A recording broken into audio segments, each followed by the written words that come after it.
নমস্কার বন্ধুরা। দেখো, এই সপ্তাহের যে লেটেস্ট কর্মসংস্থানটা আমি পেয়েছি হাতে, সেটা তোমাদের সঙ্গে একটু শেয়ার করি। বলছে 8টা কেন্দ্রীয় বাহিনীতে 1 লাখ কনস্টেবল এবং রাইফেলস নেওয়ার একটা প্রক্রিয়া অলরেডি সেন্ট্রাল গভর্নমেন্টের তরফে শুরু হয়ে গেছে। এটা 15ই আগস্টের ইস্যু। মূলত কেন্দ্রীয় স্টাফ সিলেকশন কমিশনের তরফে কনস্টেবল জিডির বিজ্ঞপ্তি সেপ্টেম্বরের প্রথমেই মোটামুটিভাবে বেরোতে চলেছে এবং এর পরীক্ষা সামনের বছরের জানুয়ারি নাগাদ হতে পারে। এই ধরনের একটা আন্দাজ তারা করছে। ডিটেলসটা দেখে নিয়ে অ্যাপ্লাই করতে পারো।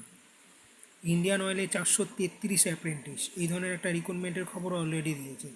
পাশাপাশি দিয়েছে প্রতিরক্ষা সংস্থায় 2615 টেস্টম্যান, মেট এবং ফায়ারম্যান, বিভিন্ন মাল্টিটাস্কিং পোস্টে রিক্রুটমেন্টটা রয়েছে। স্টেট ব্যাংকে 1538 ক্লার্ক, এই ধরনের একটা রিক্রুটমেন্টের খবরও দিয়েছে। খবর বেরিয়েছে 88 ট্রেনিং। অর্থাৎ কী বিষয় এটা? কেন্দ্রীয় সরকারি সংস্থা রাষ্ট্রীয় কেমিক্যাল অ্যান্ড ফার্টিলাইজার্স লিমিটেড তারা নিচ্ছে। এবং পিএইচডিতে ভর্তি হবে নেট স্কোর দেখে, অর্থাৎ যেটা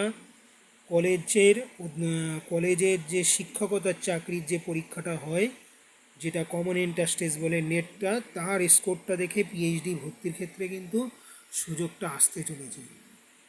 মূলত খবর বলতে এতটুকুই। তোমরা বোথ সাইড প্লেসমেন্ট চ্যানেলটা দেখো, কমেন্ট করো, তোমাদের মূল্যবান মতামত জানাও। সকলকে ধন্যবাদ।